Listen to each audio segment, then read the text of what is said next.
Om Namo Bhagavate Sri Ramanaya. I have been telling you too many stories of gods and saints. I thought I'll change pattern, give you a commercial break. Yeah, it's a story, but it will not be about saints and gods today. It's going to be about murder, mayhem, romance, treachery,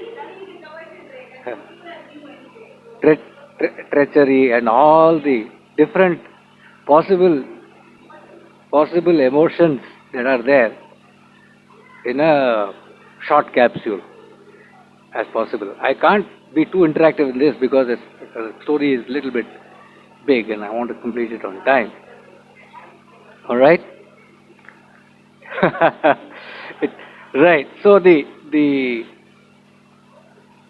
thing is that we need to know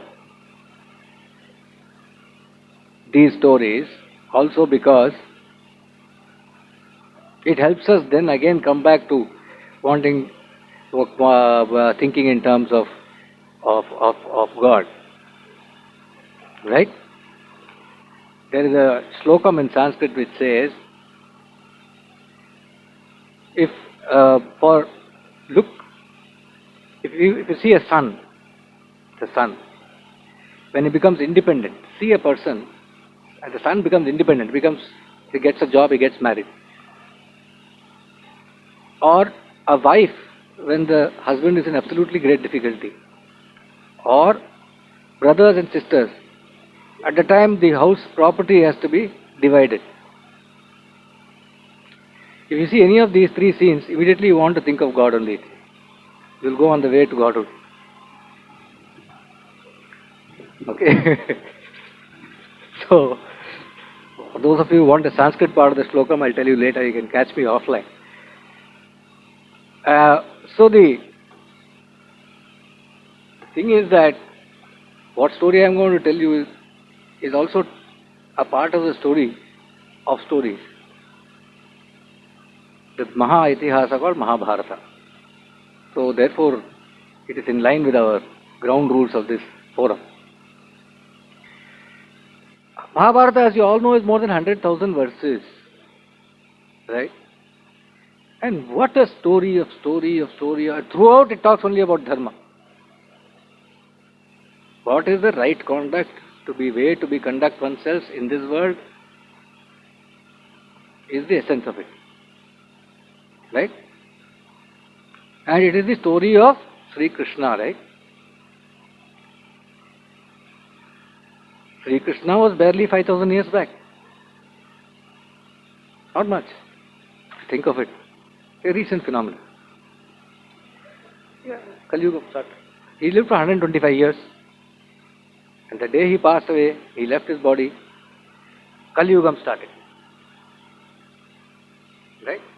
But to bless us all, that don't worry, I am not there physically. He has left the Mahabharata story, Bhagavatam, and people who look up to him. So nothing is lost. Right? Rama lived for 11,000 years, 11 months, 11 days, 11 hours, 11 minutes. Krishna lived for 125 years. Right. So, we will take a small gem out of this. And today's story that I am going to tell you will not contain Sri Krishna at all on the face of it. Okay? We start. All our stories usually start with, if you look at it, starts with the word ataha in Sanskrit, which means thus and thereby and therefore and because of or whatever. There's a background to it, it means. Okay. If you've seen the Mahabharata series, it will start with the song Atha Shri Mahabharat Katha. Atha means there's a background. So nothing is without a background. There will be some terrific backgrounds will be there. So where I start from also will have terrific backgrounds in Mahabharata.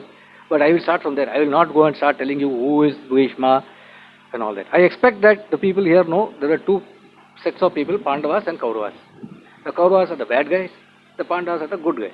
Krishna was with the who? Oh, good. Krishna was with the Pandavas. Have you heard of Bhishma? Bhishma was with whom? Right. So our story starts today with Bhishma. Now I'm not going, he was a bachelor, we know that. Right? Lifelong bachelor. Bhishma. Now Bhishma is a lifelong bachelor because he has given a Pratigya. He has made a promise that he will not marry because his father's second wife, Satyavati, married his father under the condition that her children would succeed him to the throne. So if Bhishma gets married and has children, they might fight tomorrow. Even if Bhishma doesn't want. So he made a Pratigya. I will not marry at all. I will not have children. He is alone. The wife of his father's name is Satyavati. She has two children, Chitrangada and Vichitraviryan. Chitrangada dies. He is a little bit proud fellow. Unnecessarily, he takes a fight with somebody and dies. Not much. Okay. That leaves Vichitraviryan. Now this Bhishma, it's quite a deep man. What he does is, now the Vichitraviryan looks up to Bhishma. Elder brother, elder statesman, and high respect. Satyavati also has high respect for Bhishma. He has proved his credentials beyond doubt. So he looks up to him. So the time comes for Vichitraviryan to now become the king. Chitrangada has died. Abhishekam is done to make him the king. And he has to get him queens. He is not yet married. Right? So what I am going to tell you is a story called Ambopakyanam, which comes in Udyoga Parvam of Mahabharata. This is how it comes about. The story is told when? The story is told when the war of Mahabharata is about to start. At that time, Bhishma and Duryodhana are discussing with each other. Bhishma is going to be the leader of Kaurava's army. He is telling everything, he is giving Duryodhana all the guidance. And then, but one point he finally says, he says one thing. I have to tell you this. In fact, all sorts of questions have been answered. Duryodhana asked him, how long will it take for you to finish this entire Pandava and their armies? He says, he thinks and he says, I'll take about 1 month it will take me. Okay, I can finish them off. No problem. He asked Drona, how long will it take you? Drona says, I am getting a bit old and all that. However, I think I can also finish them off in 1 month. Then he asks Karna. Karna says, I can finish them on 5 days. Anyway, so he asked Bhishma. So Bhishma tells all the details and all that. Then finally says, I have to tell you one thing. He says, what? He says, if the following types of people come in front of me, I will not lift my weapon and fight with them. So who? He says, a woman. If a woman is carrying arms and comes in front of me, I will not fight her. I will put down my arms. I will not fight her. She can shoot me. I will not fight. These are the ground rules I operate on. If a woman comes, I will not fight. If somebody who is like a woman, effeminate type of guy comes, then also I will not fight. Okay, patient, everybody adding on, I will not stand up about water. I will not fight him. Right?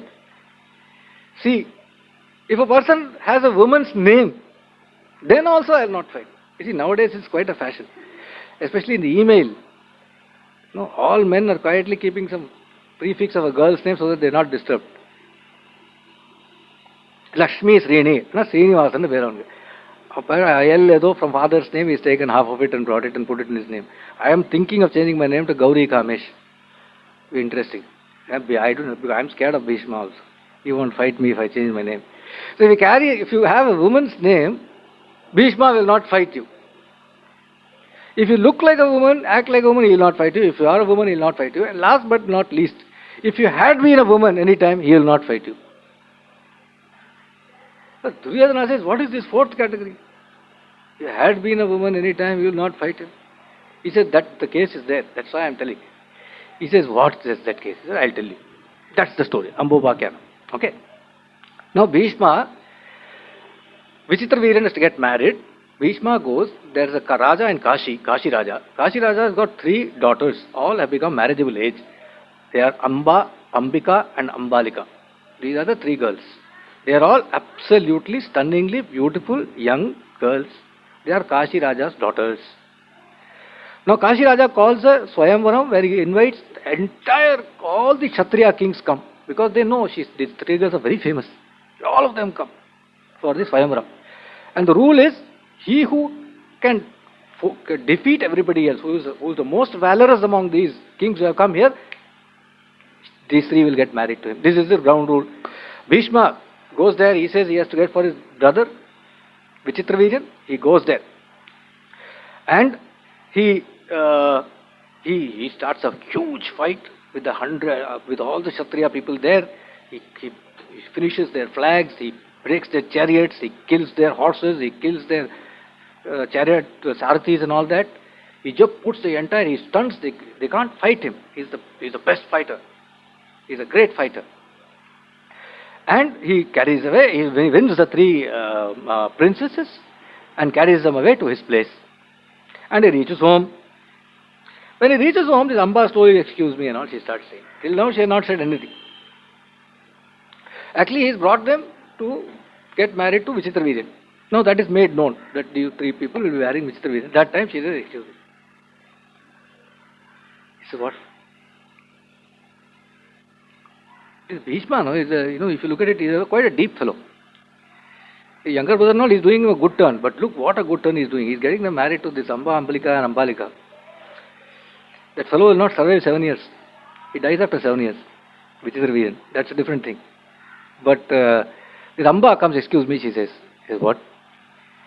He says, I would like to share something with you. There is this king called Shalvaraja. My heart has already been given to him. He also likes me, and we were expecting to get married.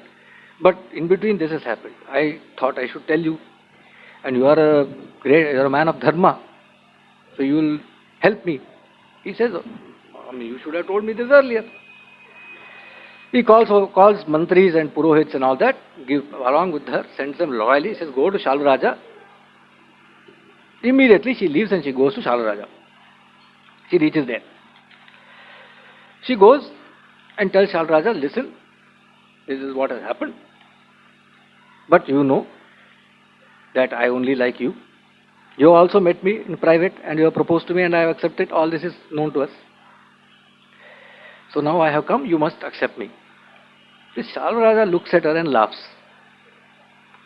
He laughs. He says, I can't accept. You, some arbitrary brahmachari has taken you, won you and taken you. Now you can't expect me to accept you. She says, what nonsense. Bhishma only has sent me.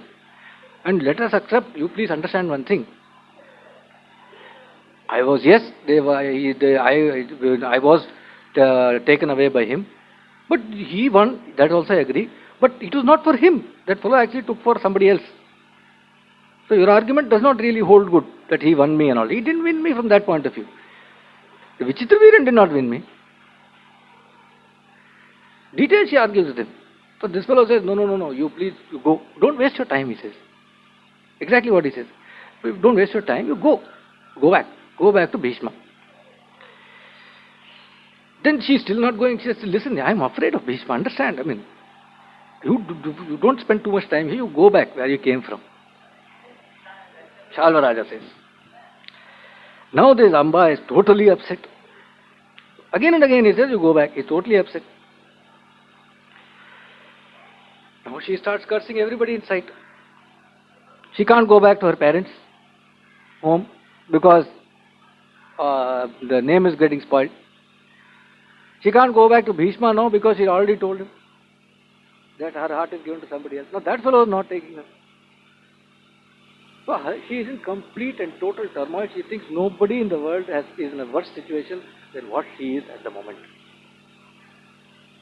She thinks nobody in the world is in a worse situation.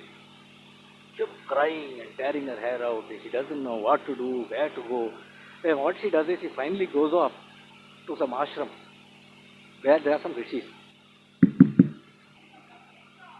Hello? No, I think some loose connection. You come and do it yourself.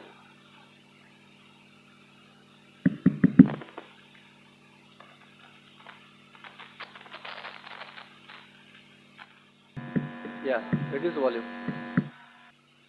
Yeah, okay now. Can you hear me now? So when the last resort, the last resort, questions later, she goes to a rishi. She goes to rishi's ashrams where they accept. So she goes there and she tells these rishis, I am in this desperate situation. I am going to do tapas. Okay. Rishis initially say yes. And she starts doing, and her tapas is what? She is now decided, she's thinking what has gone wrong. She decided this Bhishma as a fellow is responsible for the whole thing. He is the idiot who kidnapped her, because of whom the entire situation has happened. She's deadly against him. So she says, I'm going to do tapas. But she's against Bhishma. That's how Mahabharata and all, we'll have to go into those questions later. Now she is deadly against Bhishma. Because we'll come to why now. So she wants to do tapas. These people say, they look at it for 5-6 days, they say fine, but after they call her and say, listen, come. You can't do tapas here. She says, why? This is a forest. You are a well-known person. Some king will come looking for you here. We can't protect you. You are not married. We suggest you go back to your father. You go back to your father. After all, he is your father. Isn't it? You go back. That is the right thing to do. She says, I'm not going back to my parents' place and all. They know my name and all. Already my brothers will say you don't come and all. They won't accept me. You think they'll accept me? Nothing like that. I'm not going. I have to be here. Like that he's saying. At that time, by sheer good luck, her mother's father, who is a Rajarshi called Hotravahana, he lands up. A girl's greatest reliable person for a woman is a grandfather from the mother's side. Everybody will know. This is a home truth. He comes. He says, oh, this situation she's got. She says, don't worry, I'll take care of you. I am there. Don't worry. So he says, but your situation has to be resolved. Obviously, you can't continue to stay here, but we'll do something. I have an idea. This Bhishma, everybody knows this rishi called Parashurama. Parashurama has taught Bhishma archery. When Bhishma was a small child, Ganga took Bhishma to Parashurama's ashram and said, please teach him warfare. So, as the first guru of Bhishma was Parashurama. Parashurama means all the Kshatriya kings will be, they totally become afraid, because he killed 21 generational Kshatriya kings, and with their blood he did Tarpanam in Kurukshetra. Near Delhi there's a place in Haryana. That's where he did it. With the blood. So we will go to Parashurama. Parashurama will help us. He'll find a solution for this. She says, whatever you say, grandfather. But even as they are saying it, there's a person called Akrutravarman, who is Parashurama's attendant. He happens to come coincidentally. Everything happened coincidentally. He happens to come. And he happens to come, and this situation they explain to him. Now he discusses with Amba about the whole thing. And then he says, I think we must tell Parashurama that this Bhishma has done a horrible mistake. He is the one. He is the guy who's caused it. He clarifies our confusion. He totally clears it. He says, because of Bhishma only your situation has come. If he had not taken you away like that, then you could have married Shal Raja, all would have been well. But because he did this, only you are into this trouble. Now, obviously, Shal Raja is not accepting you. So, this Bhishma has to be put to task for this. We will go to Parashurama. Oh, she has found an ally now. One who has also told her, you would have and all that, okay? So, it's fine. Then, next morning, even as they're thinking of going to Parashurama, he himself lands up there. He's looking very striking, full of tapas, tejas, face is shining. And this is Parashurama has come. This girl goes rushing to him and falls at his feet, crying, and bathes his feet with her own tears. Oh, no. Parashurama touched to the heart. Damn fool. Okay. He says, Sharana, I give you Sharanam. Tell me what I should do for you and all that stuff. So then Kritavarman explains this is the situation. Hotrava, good friend, grandfather. Grandfather also explains the whole thing to Parashurama. This is the situation. We need your help in this. So he says, how can I help you? So then she says, listen, I want you to kill Bhishma. Straight she comes to the point. He is a little bit taken aback by this one. He says, listen, I have a certain ground rules of mine. I don't take up arms unless it's for a certain cause on behalf of Brahmins. Otherwise, arbitrarily I cannot take arms against Bhishma. You tell me anything else, I'll do it for you. You want him? You want to marry him? You want to marry Shalvaraja? I'll do that. I'll tell Shalvaraja you marry her, he'll marry within 2 minutes. Okay? Okay. So he'll marry you, and whoever else I'll tell also he'll marry. Okay? So you tell me all those possibilities are there, but you leave this one out. Okay? Yeah, he says it. It's there in Mahabharata. I'm not creating anything new. That's the beauty of Mahabharata. The storyteller has to add nothing. All the things are there. Okay, so then he says this. So she is sudden adamant. She says, no, you find some way by which you kill him and also you keep your pratigya. I'm not telling you to break your rules, but this is what I need. Then this Kritavarman says, sir, you have also got another pratigya that anybody who comes to a Sharanagati, you have said you will do them. What about that pratigya? Secondly, you do one thing, you talk to Bhishma. And you tell him what he should do. If he doesn't listen to you, that means he is not listening to you. In that case, you can have a fight with him. And moreover, he is a Kshatriya and he has defeated all Kshatriyas. It is but right that you should fight with him. They convince him. He says, okay. They put pressure on him from all sides. There are 3 people attacking Parashurama at the moment. This girl crying at the feet, grandfather, Kritavarman. Parashurama says, okay, long time, no fight and all that, let's go. Okay. So he decides, okay. And they all go, they camp outside Hastinapura and send word to Bhishma that he has come. Bhishma comes running with Argyam, Padyam, all the things to welcome. Guru has come. Falls at his feet and takes his blessings and then says, what can I do for you? And this one, he says, listen, you got to take this woman. He says, why? He says, because you won her in the Swayamvaram, you carried her away, and you have touched her. All these 3 reasons. Now you can hardly expect her to go to Shalvaraja. You will not accept. You must accept her. Yeah. I can't accept. Okay? And Vichitraveeran will not marry her.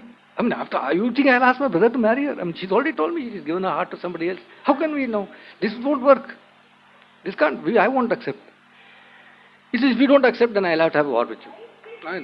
You understand, where I'm coming from, who I am and all that. He says, you are my guru, I understand very much. But you have to do this. He says, no, my Kshatriya Dharma will not allow me. And not for fear, not for greed, not for compassion. There is no reason why I will swerve even a bit from my Dharma. You bring whatever pressure you want, I will not accept it. So, he says, listen, if you don't accept, I will finish you and your entire clan who is there in this place, I will kill them all. He says this again and again. I'll kill you entire lot, I'll finish you, understand? Again and again he says. Then Bhishma can stand it no further. Listen, he says, I have been your disciple since I was a child. So why do you want to fight with me? But you are not listening. And I don't want to fight with you for several reasons. A, you are my guru. B, you are a Brahmin. I don't fight with Brahmins. And your tapas. I don't like to fight with tapasvi. But what can I do if you want to fight?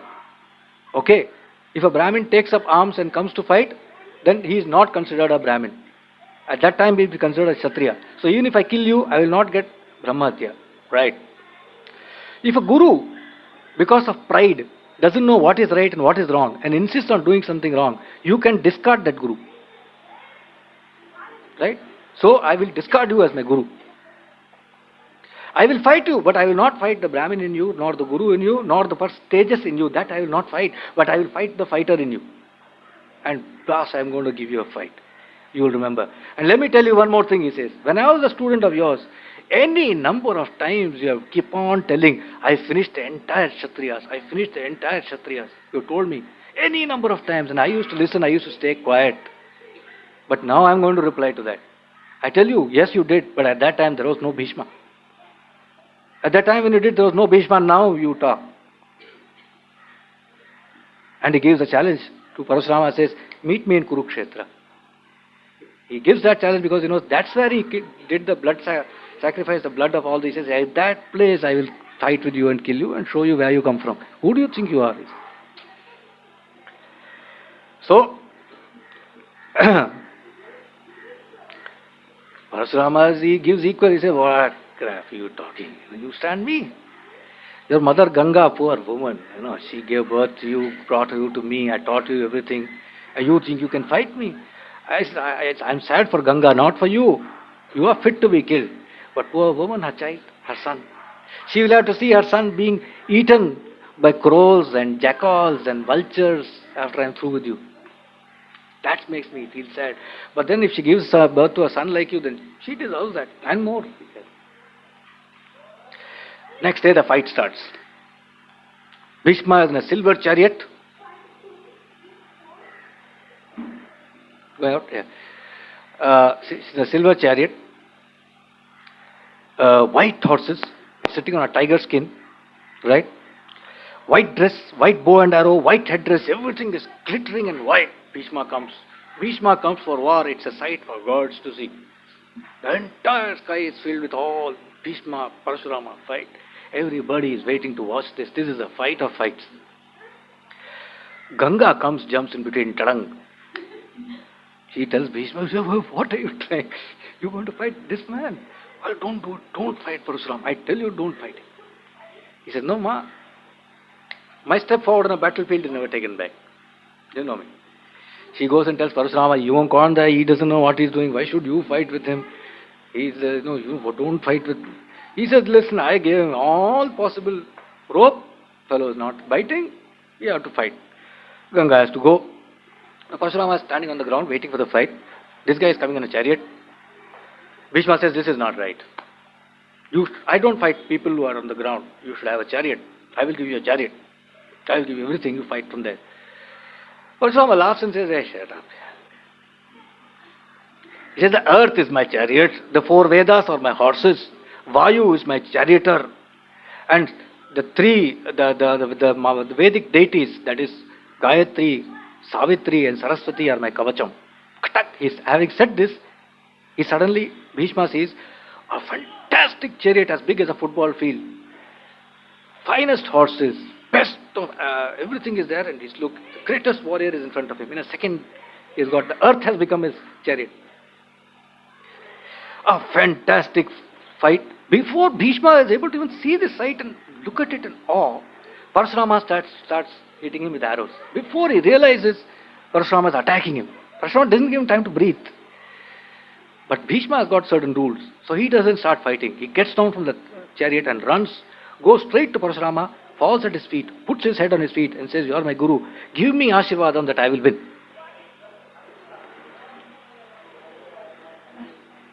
Give me Ashirvadam that I will win.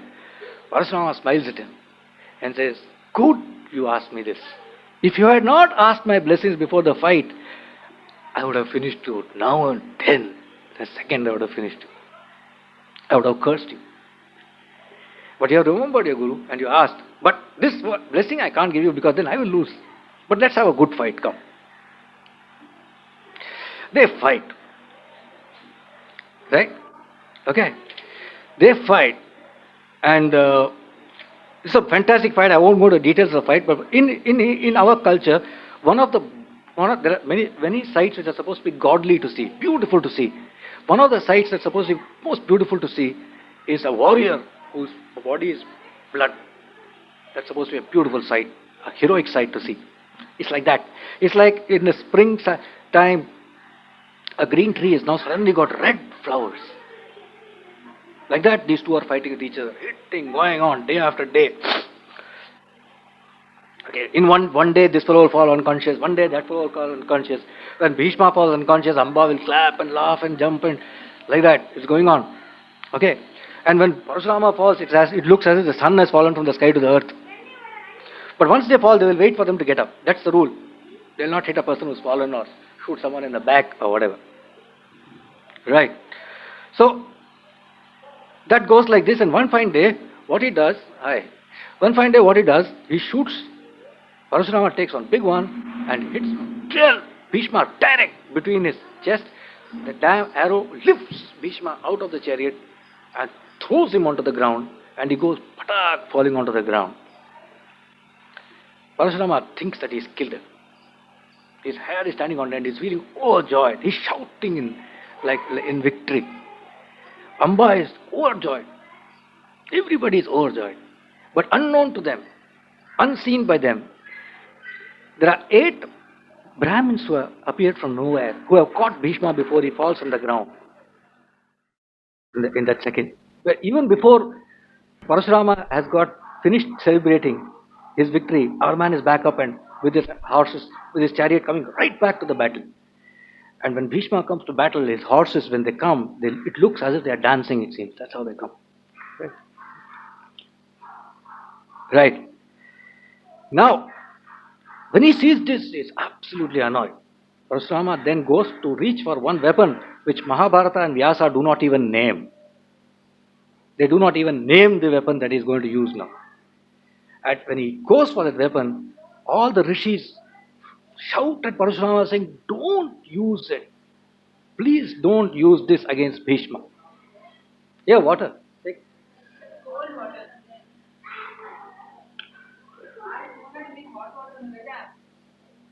Okay.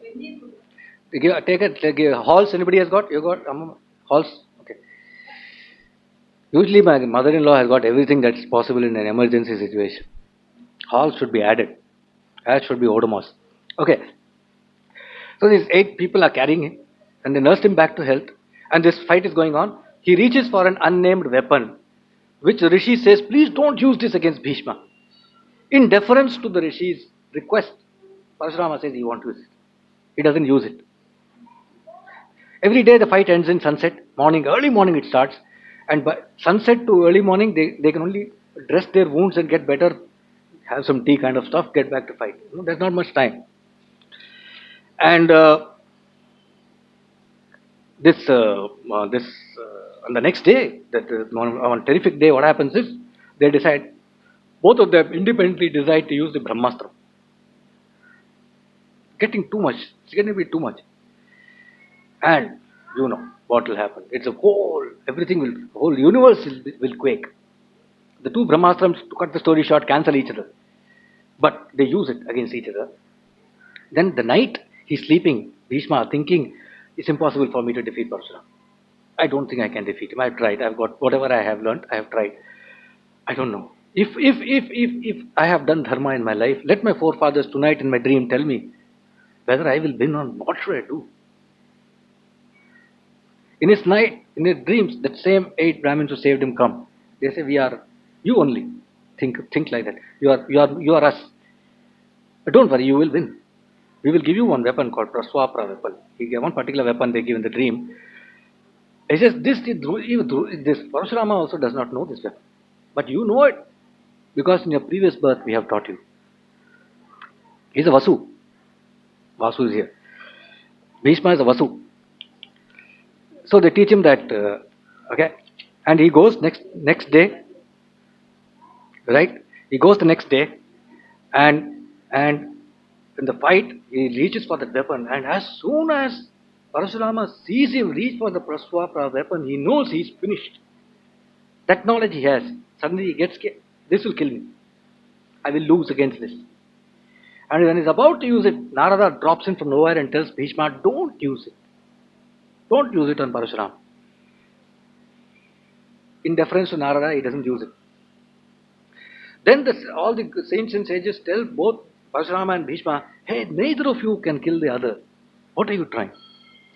He can't But tell Parashurama, you can't kill Bhishma. Tell Bhishma, you can't kill Parashurama. Stop this nonsense. Meanwhile, Parashurama says, I accept defeat. I have accepted defeat to Bhishma. You have won. I cannot have matched that weapon. I have accepted defeat. Then they say, all the saints and sages tell Parashurama, enough of it, damn fighting. How long will you fight? Stop this nonsense. You have done enough of fighting. Go and do tapas. Go back to your dharma. What are you doing here? He says, yes, I think I have to, now that I have lost completely and summarily, I will do that. And he tells Amba, listen, I tried my best, my girl. For you, I did everything. But I couldn't win against Bhishma. I'm sorry. I've tried my best. You can now, you do whatever you want. You go wherever you want. I can't help you in this matter. She's absolutely angry. She says, if Parashurama himself cannot Bhishma, then who can get me justice? She decides, only way I can get justice is I myself shall get it. I will have to kill Bhishma. And for that I will do tapas. Do that. Yeah, tapas, there are any reasons. There's somebody who came was doing tapas in front of Ravana Maharshi. People said, Moon Nala is doing, he wants a job. Okay. So he decides to do tapas. Now Bhishma is not he's a king, kingly material. He keeps track of her. So he realizes that she is doing tapas to get him killed. First time in his life is worried, it seems. Now he is worried. This is too much, okay? So he keeps track what she is doing. She goes. She does tapas. She without food. She's doing Chapadama, she's doing tapas. She's completely, hair is dirty, jada, her hair becomes like that. For 6 months, she's eating only air. 1 year she stands in water, in the river water, and then without moving from that she does. 1 year she stands on her toes, with her hands up and does tapas, only on her toes. Like that she's doing for 12 years. Tapas. So much is exertion. Anyway, this Gangaji comes. She says, what are you doing tapas for? She tells, this is the reason I want to kill Bhishma. She says, you will never succeed in that. Such a crooked objective you have got. You will become a crooked river, she curses her. You will become a crooked river which will not have water most of the time. Only during rainy season you will have water, little bit that too. You will have water during rainy season which will be harmful to the people. But other times you will be dry and all that. She became, half of her becomes an Amba river. She is again born in the next birth as another, again as a girl. And again her entire vasanas and sanskar is that she has to kill Bhishma. Again she is doing tapas. Full tapas next birth. Okay. And when she is doing tapas like this, Lord Shiva comes in front of her. And says, what do you want? Ask for boon. She says, see, as a woman I can't kill this guy. Bhishma. I want to kill him. I want you to give me the boon that I will kill him. He says, done. You will kill him. But not in this birth. You will be born again, but you will be born a girl. Later you will become a man. Then you will kill him. She says, fine. The terms of the contract are agreeable to her. She signs on the dotted line. Immediately gathers all wood, and before people can realize, she started a fire and she jumps into it after taking a sankalpam that I will be born again as per Shankaracharya. I am going to kill Bhishma. That in that condition she jumps into the fire. It's terrific, huh? I mean, dying with a sankalpam. Even gods can't stop it from happening. Takes a sankalpam and dies. Now she is born in the family of Drupada. King Drupada is a terrific character in Mahabharata. Without him there is no Mahabharata. Anyway, Mahabharata. He is born in the family of Drupada. He is born as a girl. But Drupada does tapas before she is born. He does tapas, and Lord Shankara again, Shiva appears before him, asks for a boon. Drupada is a king. He is a king of Panchal. Draupadi's father. King of Panchal. He is doing tapas because he wants a son who will kill Bhishma. He wants a son who will kill Drona. Like that, he has got some 2-3 list of demands. Okay. So he is doing tapas, and Shankara, Lord Shiva comes. Says, "What do you want?" He says, "I want a son who will kill Bhishma." He says, "Listen, you will have a child who will kill Bhishma, but it will be a daughter. But he will become a son later." So he consults his wife. On all matters, Drupad consults his wife. That's one thing very clear in Mahabharata. He takes no independent decision. He consults his wife. Wife says okay. He says okay. Fine. The girl is born. Her name is Shikhandi. Now, since she is going to become a boy later, this wife tells her husband, "Let us not tell anybody it's a girl. We'll say it's a boy. Who is to know? We'll say it's a boy. All the ceremonies we'll do for a boy. We'll treat her like a boy. In every which way, she is a boy. As far as we are concerned, she is a boy.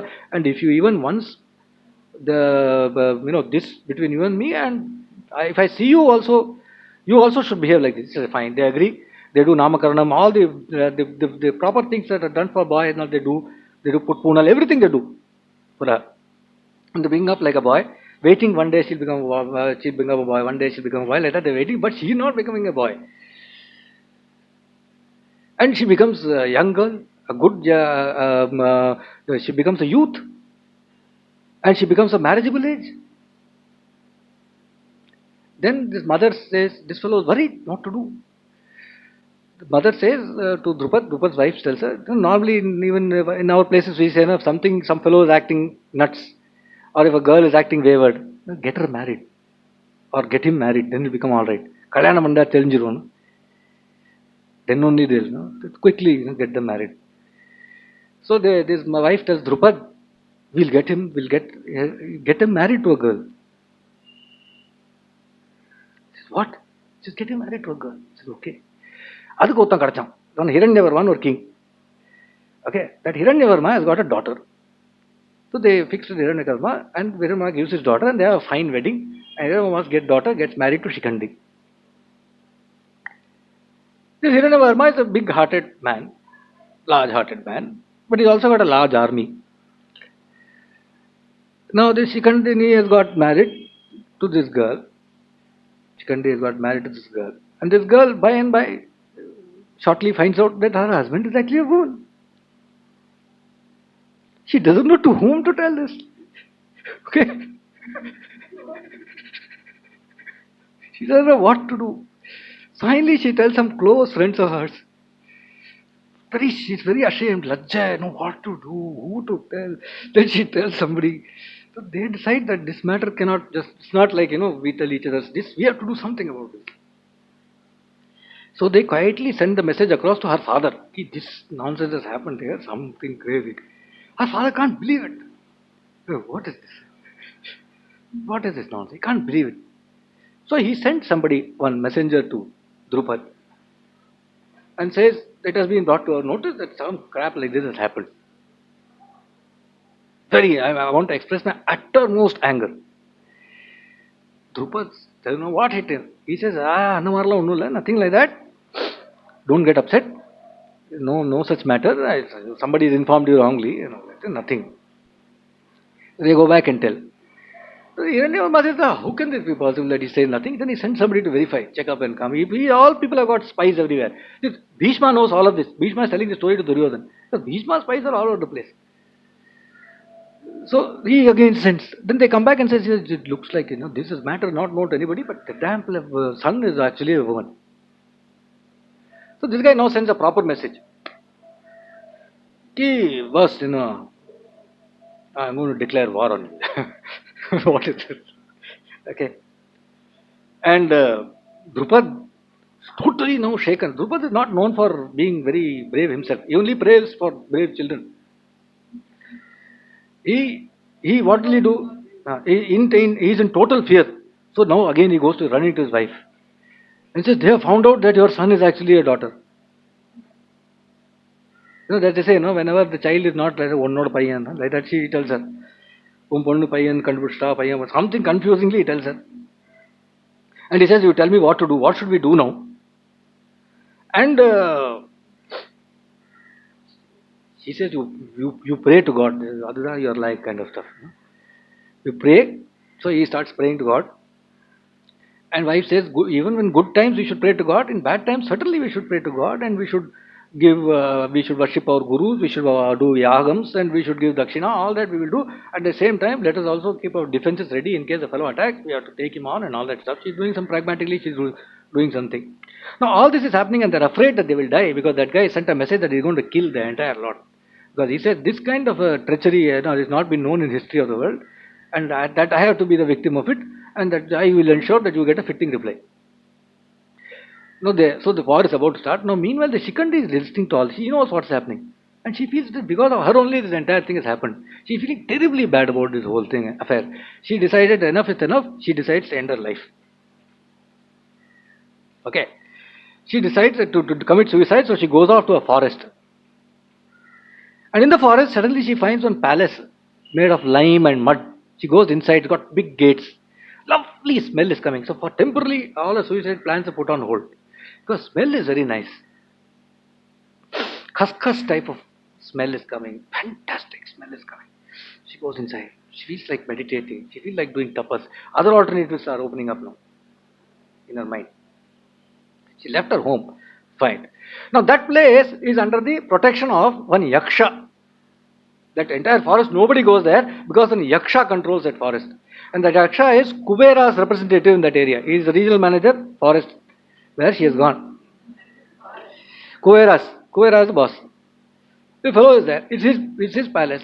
He is unseen and he is looking at this woman who has come inside and she is doing tapas. Continuously she is doing tapas. Okay. And finally this yaksha is pleased. So he tells this girl Bhadre, meaning dear, why are you fasting? Tell me quickly what you desire by this tapas. I will do it for you. I'll give you what you want. She says, she opens her eyes, finds on yaksha. So she says, no, you can't do what I want to know. She says, no, you tell me what you want. No, you can't. This is again and again this is going on between them. Then he says, listen, I am Kubera's man. I am not an ordinary fellow. No, I am Kubera's man. I am a yaksha. I am capable of giving boons. Understand? And tell you what you want, I can give anything, even things which objects which are ungettable in the earth, I can get for you. Tell what you want.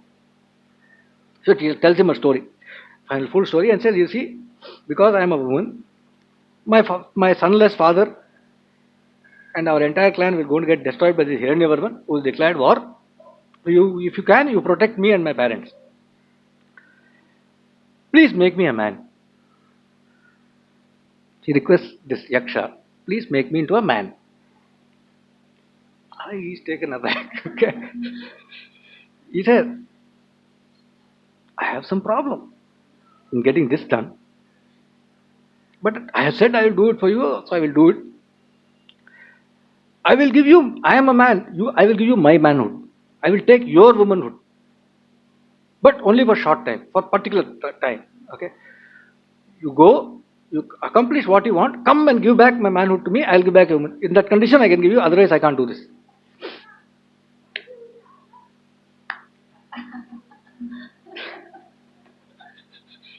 This is overjoyed. This is terrific.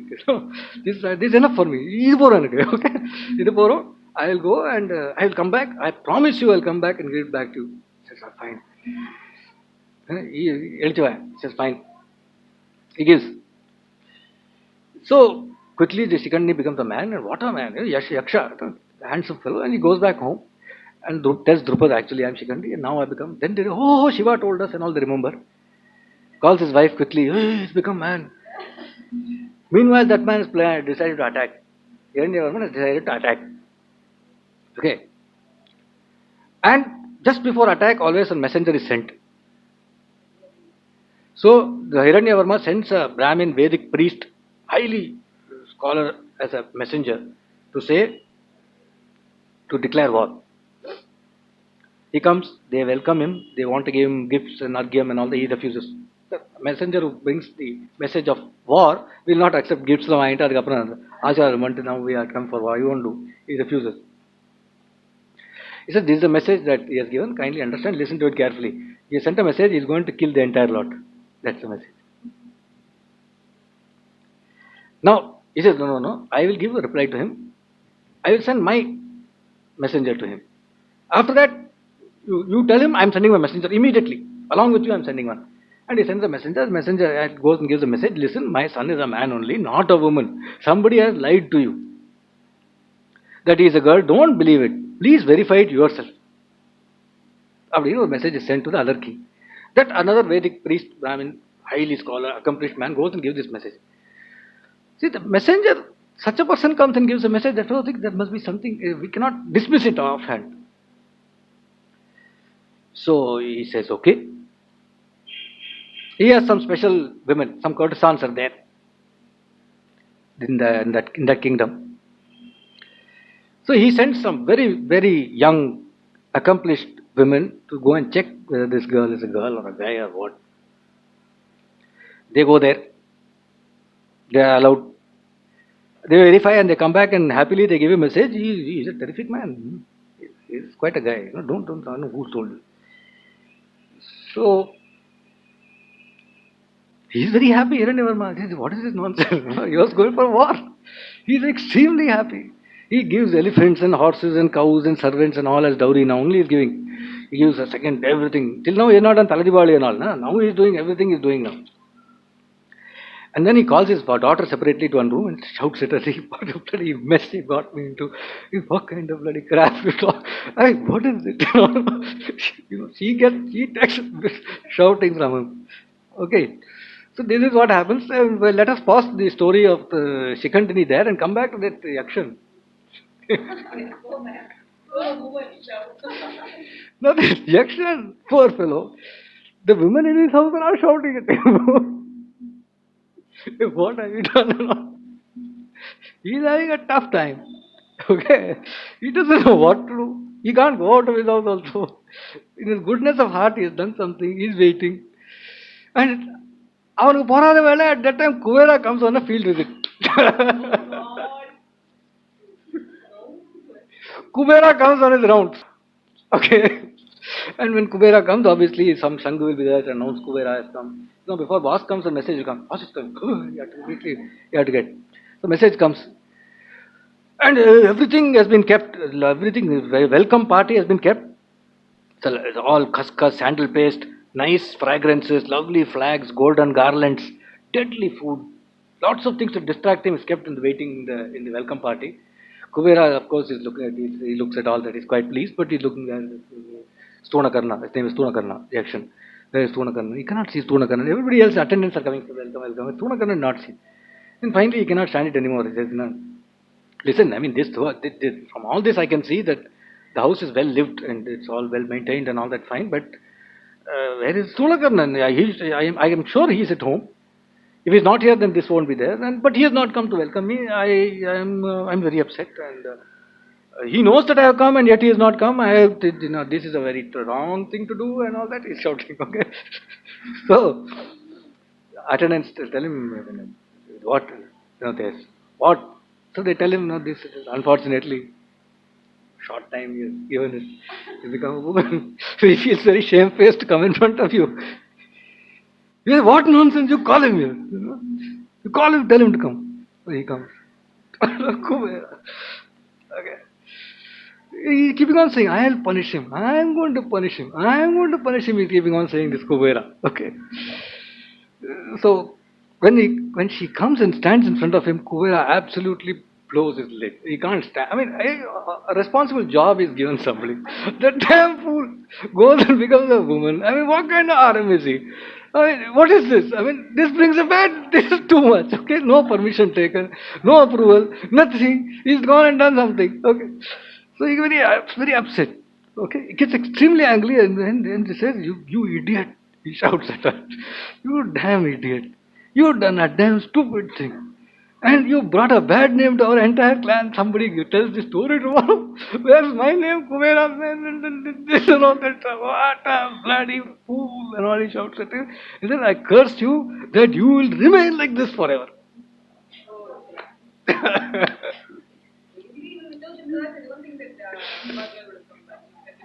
Okay. You curses. These are curses.